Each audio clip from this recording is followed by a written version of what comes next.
present on this document, Fiducia Supplicans.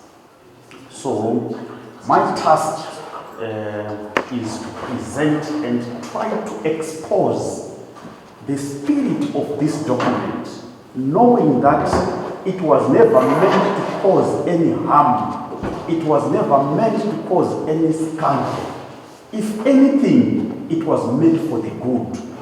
So we want to try and read this good which is there in the document Fiducia Supplicans, so that we may understand it, what the Vatican actually meant and the spirit which is in this document. And then I will later on expose again the problematic issues that are in it, notwithstanding its good spirit. There is some sort of a negative impact which it has caused. And so I will try again to expose how it has caused it and where are the problematic issues.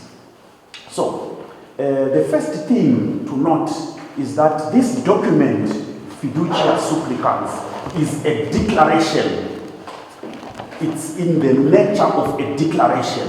And a declaration is a document that carries a lot of weight, and on the degrees of the documents that are issued by the Vatican and its dicasteries, declarations carry the most weight because they actually have a binding force of a law.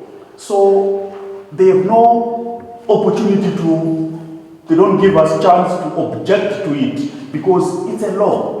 It remains binding until it is revoked by the authority which has issued it, or until it has been reordered to the extent that it becomes impossible to follow two declarations without excluding the other. So we are in the camp of a declaration here when we are talking of this Fiducia Supplicans.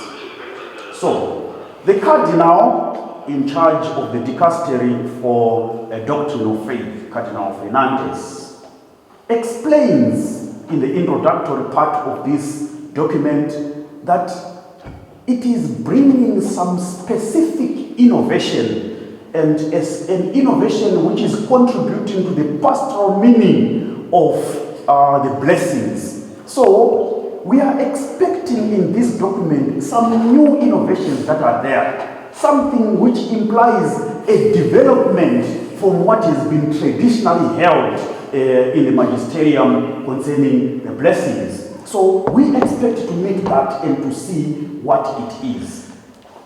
So a little background to this document. How did it come and what necessitated the issuing of this declaration is that in the year 2021, there were some dubia that were sent, some questions that were sent to the doctrine of faith by some cardinals, asking whether the church has any power to give blessings to unions of persons of the same sex.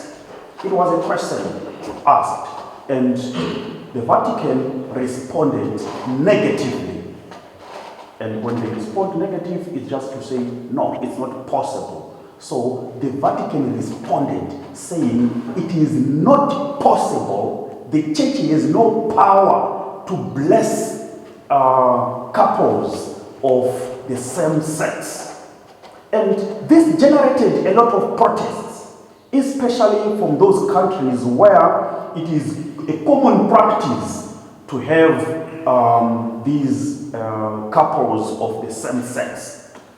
And so these protests were sent again to Rome and the consents. So the document Fiducia Supplicans explains why the doctrine office made another follow-up just a few years after, made this follow-up to talk about blessings again. And so they say the questions were coming both formally and informally to interrogate this position of the church, which made them to see that maybe something is not sufficiently explained in a response that was given in the year 2021. So for the Fiducia Supplicans comes with a further explanation to the position of the church.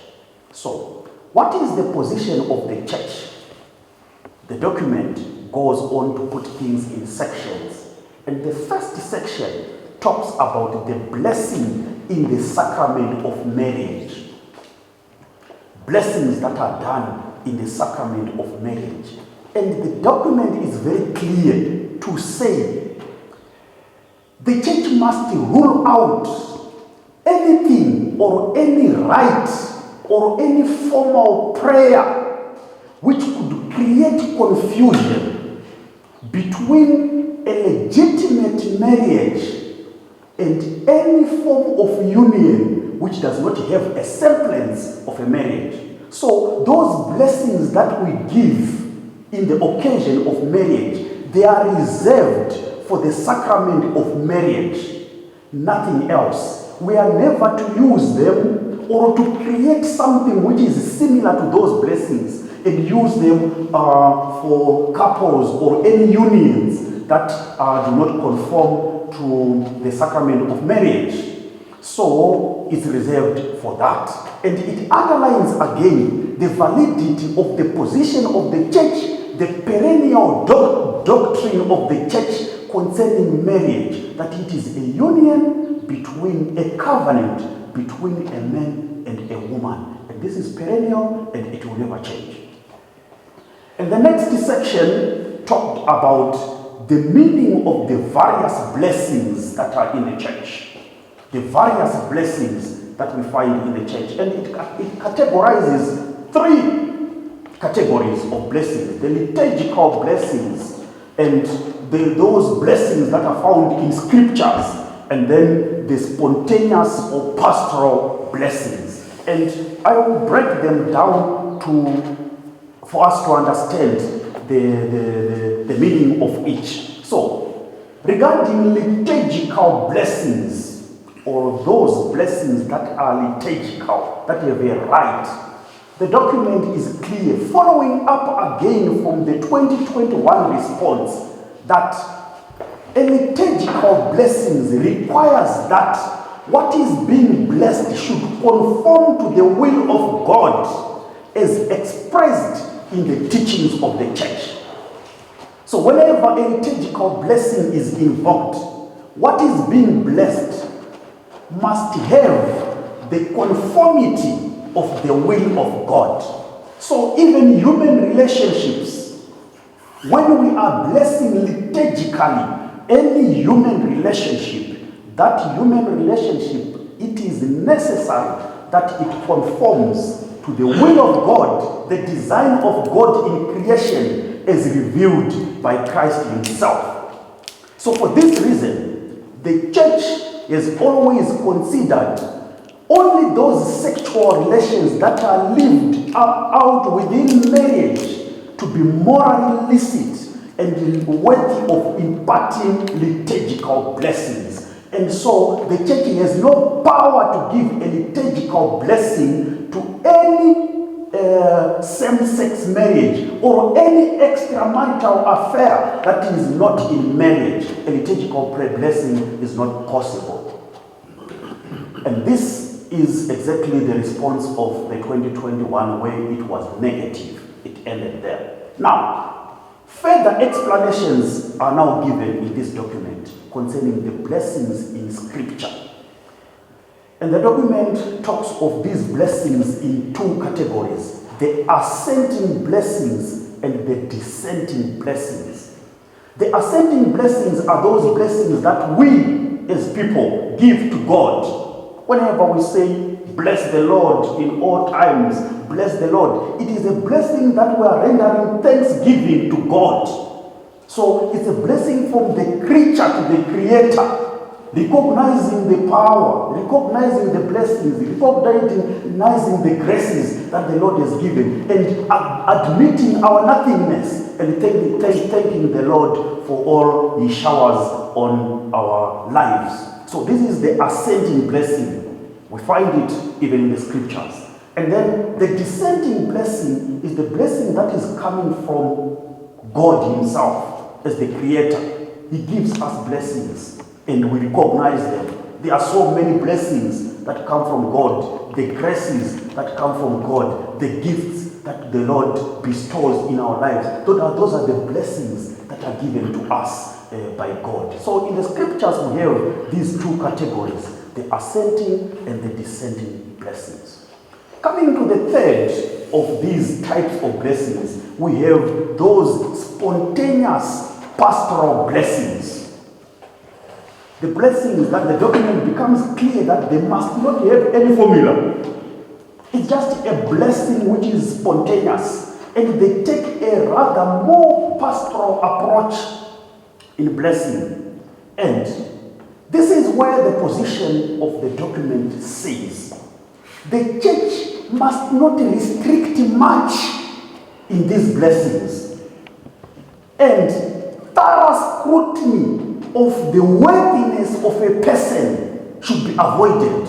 We must not waste much time in these spontaneous blessings to see whether this person is worthy or not. It is not even gazetted. There's no formula to it. It's just a blessing that is given to someone who asks for it. And it says, instead of evangelizing, some would analyze and classify others. Instead of opening doors to graces, one would exhaust his or her energy in inspecting and verifying. The document says, let's stop that. The church must shut away from that.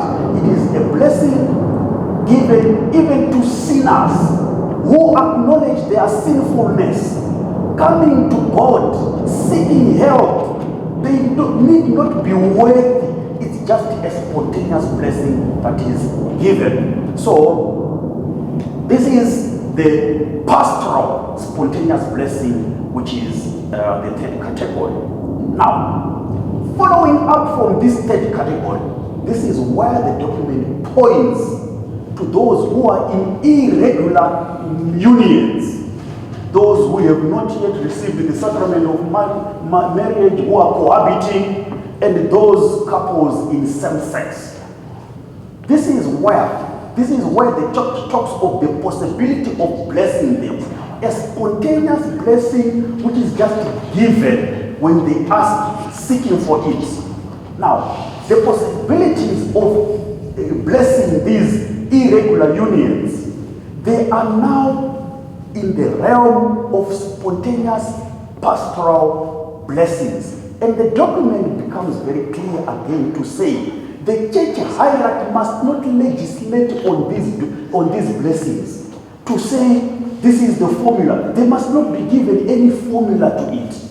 There must not be any document or any fixed ritual of these blessings, because they are spontaneous and pastoral. Otherwise, they may create confusion when you have a booklet of blessing irregular unions. They will create confusion. So no regulation must be given and no right must come from the church authorities concerning it. It continues to be spontaneous and pastoral.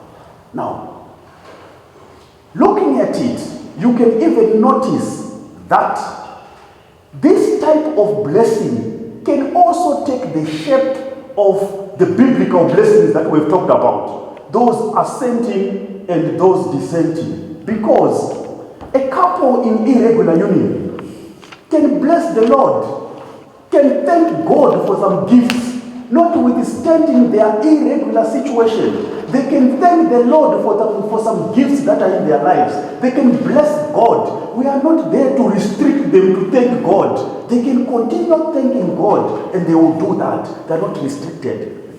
Even the blessings of the Lord that descend into their lives, we cannot restrict such blessings. They will still continue to receive, and they are there, noticed, notwithstanding their irregular unions. Now, speaking of these blessings, the document again continues to make a point to say it is very important to avoid confusion and scandal in imparting these spontaneous blessings. And two things are noted. They said, let us avoid blessing them at the occasion of their union. For example, we have those countries that have already made legitimate the same-sex marriages. It's legitimate. So they go to the civil court to recognize their union, to have civil documents. There are countries that have already gone that far. And the document is saying, let us not use those occasions to give them this spontaneous blessing. Otherwise, we may create confusion and scandal. It must be away or afar or apart from the occasion of their civil union or civil legitimate. Secondly, let us also avoid to bless them while they are vested or they are clothed in those clothes that are ordinarily known to be used for marriage. The clothes, the gestures, the words that are used ordinarily for weddings. Let's not bless them when they are vested like that. Otherwise, they will create confusion again and scandal. So this is what the document gives as directives to blessing of irregular unions and those in same-sex situations. Now, I will quickly again get to the misinterpretations and the problematic issues that have gone this far, that have made us to go this far. Now, the first of the problematic issues is just the ambiguities and the seemingly lack of prudence concerning this document. That when it talks of blessing same-sex unions, you can imagine how this is manipulated by those who are not of goodwill. And the church was meant to be prudent in these matters. Now, it is very difficult to quench the fire. While the church meant good, but how it was received, how it is being interpreted, is very difficult to justify the position of the church. And this is one of the problematic issues coming from it. That a document that constantly talks about carefulness in prudence. Be careful when you are imparting this blessing. Be prudent. Make sure that you don't cause scandal. This is what it constantly gives as directives. But itself is causing scandal, and itself is causing this it's lacking a bit of prudence. So this is one of the issues. So before we implement it, itself is surrounded by confusion, and this is one of the problematic and problems and ambiguities. Now, secondly,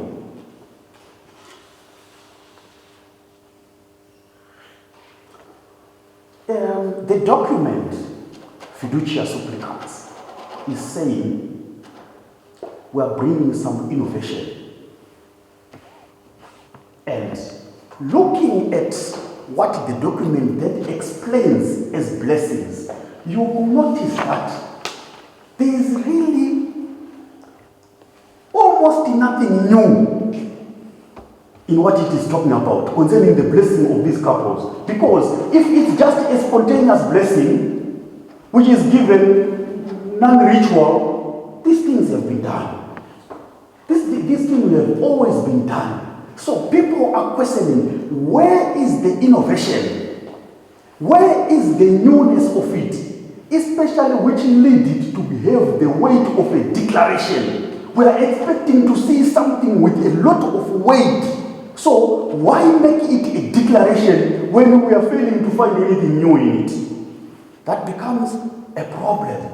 Because the document was actually saying, When we are blessing these people, we are not blessing their union, but we are blessing the good that may be there. We are not to deny that. For example, if they come and say, we are embarking on a journey, we want a blessing or for protection along the journey, would you deny that on the grounds of them being a gay couple? Would you deny a blessing along the journey just because of that? If they bring fruits of their labor and say, we want to thank God for this, would you deny just because they are a gay couple? That becomes a problem. So this is where the trust of the blessings come from. And so when they ask you for a good health, would you deny them a blessing? You have to. So you are not blessing their union, but you are blessing the good that they are asking for. So where is the innovation? Because this has always been going on in the church since time immemorial. Where is the newness? People are questioning that.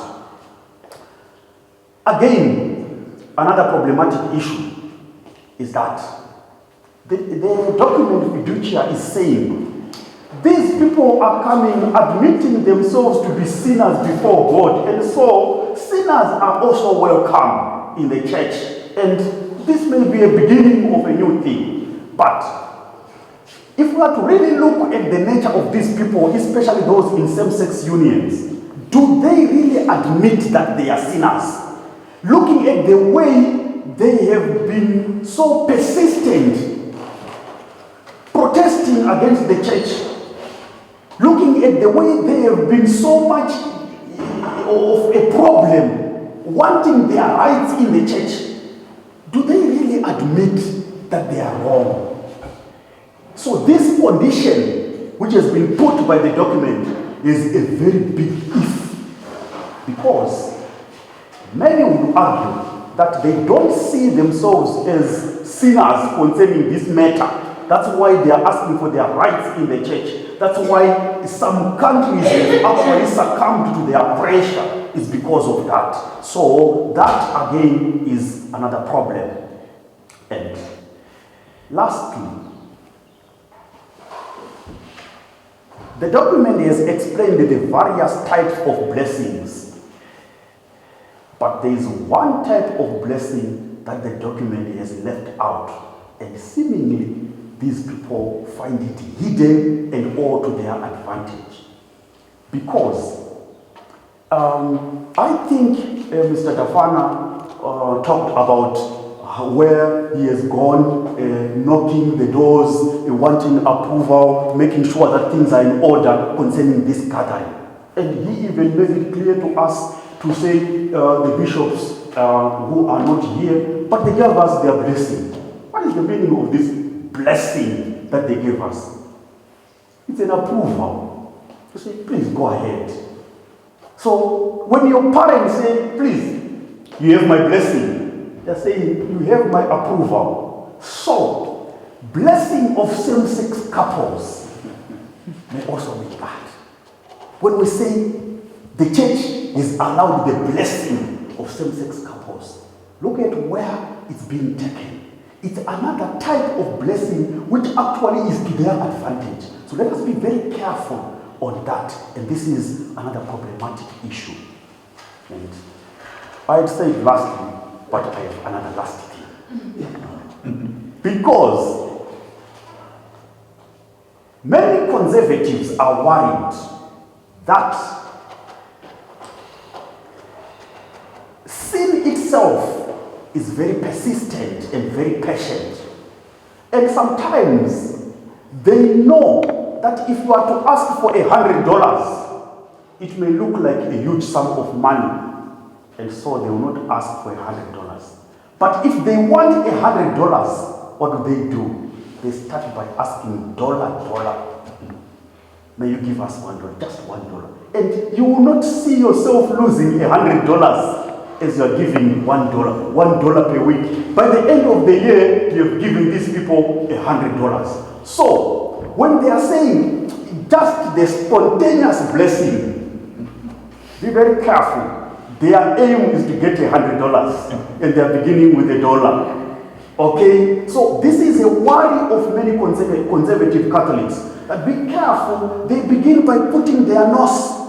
And next time, you will never feel the pinch of giving $100 because you are giving them into bits, small bits. So this may be a tactic that is being used for them to find their home and to alter the teachings of the church. So with this, my presentation, I have tried to expose the meaning of the document and some of the problematic issues, and I hope it becomes useful to all of us. Thank you.